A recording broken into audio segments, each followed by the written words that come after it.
examples of potentially concussive events, or PCEs, are a vehicle rollover, a vehicle crash, being within 50 meters of a blast event, an explosion.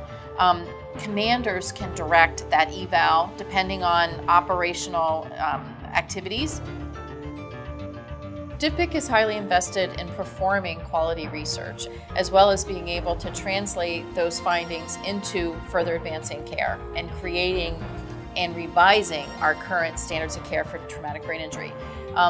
DVBIC has created the DoD standards for clinical care as it relates to traumatic brain injury. We have 13 clinical recommendations. They've been built over about a decade of looking at the state of the science. And obviously, we want to translate the state of the science into further advancing care so that we can optimize outcomes.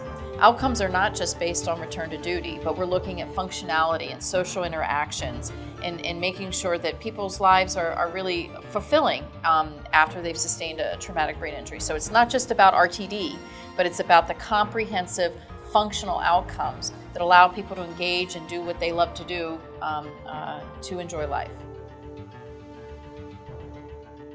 Well, I would say off the bat, the number one influence and impact that DVBIC has had in the field of TBI was the MACE tool, the Military Acute Concussion Evaluation that we released in 2006. And that really put DVBIC and the DoD kind of served notice for the other components, civilian sector, et cetera, on the assessment and the treatment of traumatic brain injury, mild traumatic brain injury. So that was a major advancement because it provided a battlefield first responder approach to how to screen and assess for concussion. As the department's Traumatic Brain Injury Center of Excellence, impacting policy is a major function of a COE, or Center of Excellence.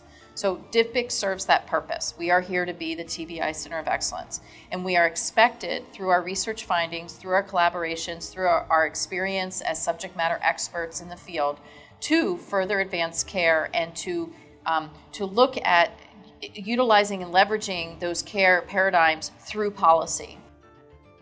Under the tenet of early detection allows the opportunity for early treatment, we began to implement mandatory screening programs. And these screening programs were not based on somebody raising their hand and saying, hey, I think I might have had a concussion, or I have some headaches, it might be related to that blast I was involved in.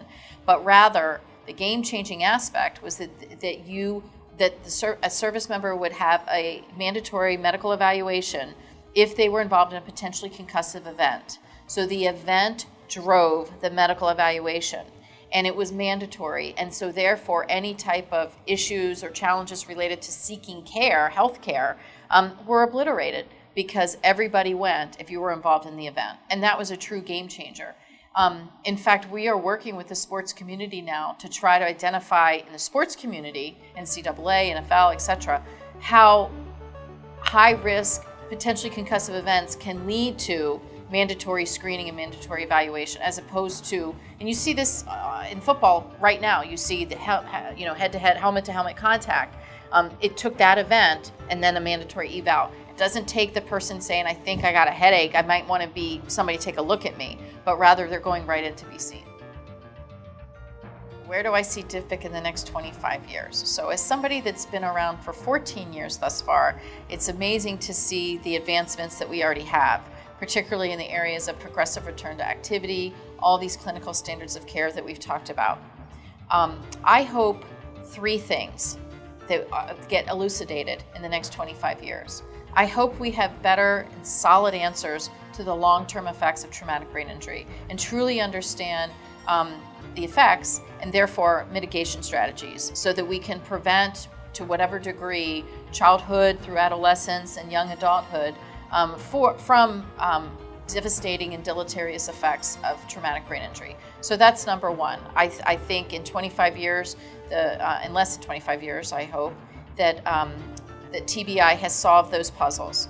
Secondly, I hope that in much less than 25 years, that we've leveraged technology in a diagnostic and assessment and treatment way so that we have better treatments. We have a diagnostic, which is right now one of our difficulties in the mild TBI population.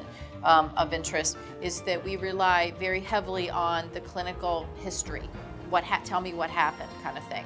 And I know a lot of people have talked endlessly about, can we have a pregnancy test for concussion? I don't think we'll have a pregnancy test for concussion. I do think it'll take a few different types of tools, but nevertheless, I'm looking forward to objective measures that can't be minimized, that are not based on self-report. It's not based on how much sleep you got the night before, but rather are indicative of the processes that are going on in the brain and how it's affect the individual. And I think the third main issue that I'd like to see resolved beyond the long-term effects and chronic traumatic encephalopathy pieces and the diagnostics and technology is really understanding occupational hazards that are associated with repetitive low-level blast exposure. So if we can better understand what's happening to our folks in training exercises with munitions, understanding what those effects are over time, then I feel very confident that we'll be able to affect policy to safeguard and help folks from not having adverse sequelae from training in garrison environment or even downrange, and what low-level blast exposure breacher type exercises may do. Better research leads to better treatment, and ultimately that leads to better outcomes.